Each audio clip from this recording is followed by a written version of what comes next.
Hey y'all, welcome back to my channel. Today's video is actually a requested video and it is on how I make the largest size envelope for loaded envelopes.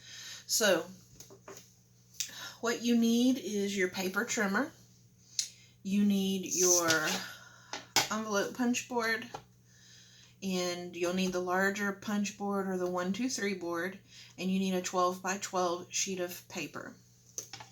Now, first of all, we're going to talk about the paper. I like to use really heavy-duty cardstock. However, you can use single-sided paper, which is usually not as heavy.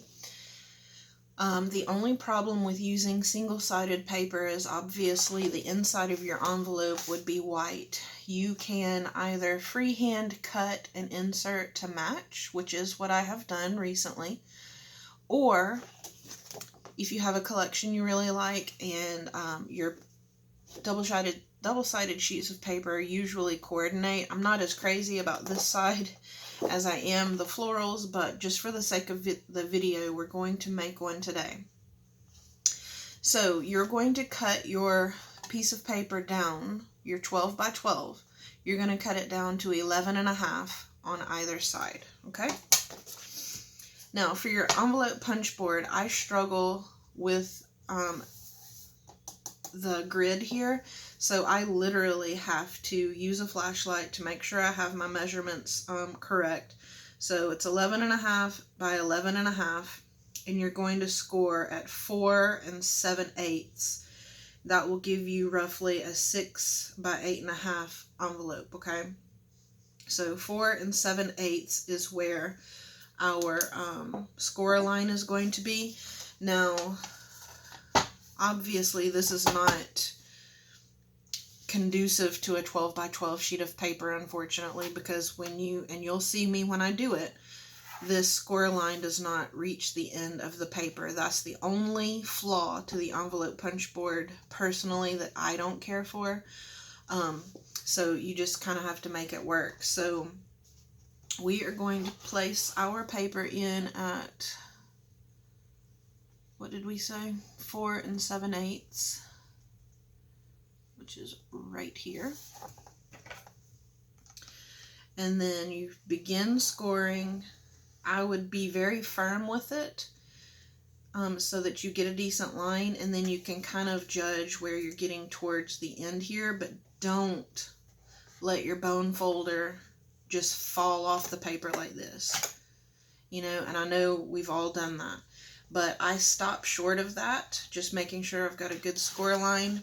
Then I take my sheet of paper out of the apparatus and I place my paper back into the score line so that I can get the full score, okay?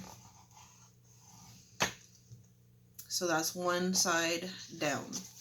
You can put it back in, even up your score line. Where are we at? Yep, okay. And then make your punch, okay?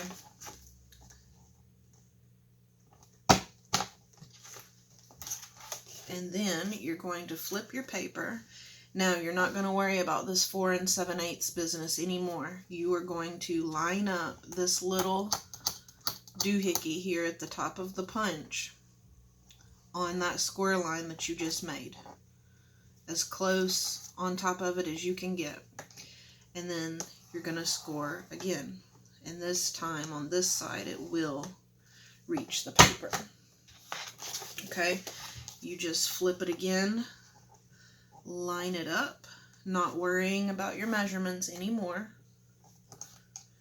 And this is the longer side, so you're going to get as far down as you can, lift your paper back out, even up to the square line again,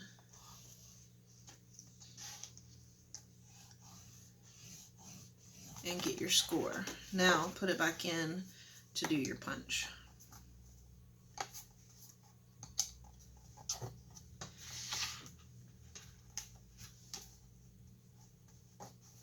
And it's all in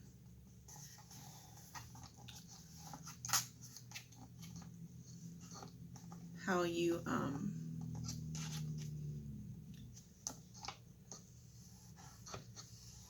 line it up, because taking it out of there's a lot of hesitation with it, if you ask me.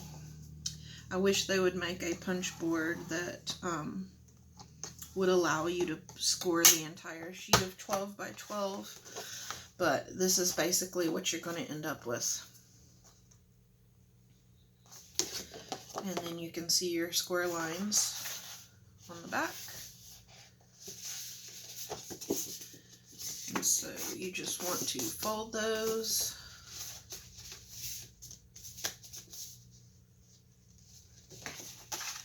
Take your bone folder and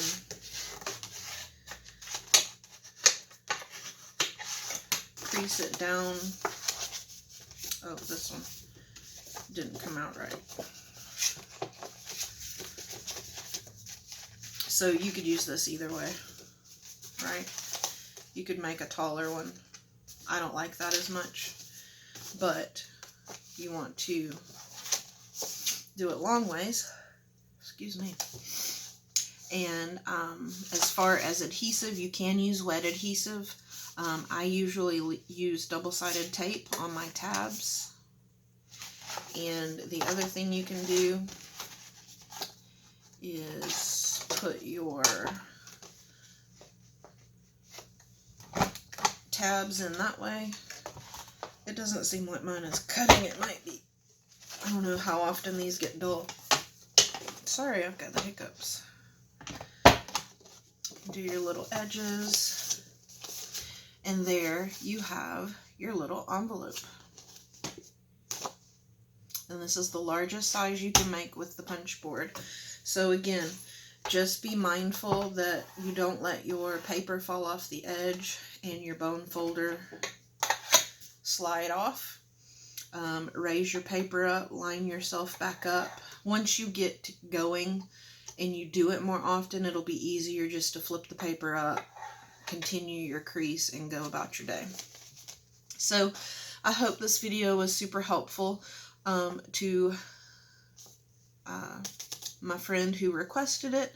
I hope it's not too late. I promised it would be out this weekend, and I apologize. I got really busy, and you guys are wonderful. You're sending challenge entries in faster than I can keep up with them, so I appreciate that. And to my friend, I hope this video is helpful, and I hope you have a wonderful swap and have fun making your loaded envelope, because now if you get the base done, the fun part starts and you can decorate and put all your goodies inside. So as always, you guys, if you have any questions, any video suggestions, anything you'd like to see me make here on the channel, please let me know down in the description box. And thank you so much to all of my new subscribers. I appreciate everybody for stopping by the Haven, and it's always a pleasure to have new subbies. So I appreciate everybody for subscribing recently, and I appreciate everyone who has sent love my way and sent subscribers this way. So you guys stay tuned for the next video. I'll see you there. Much love.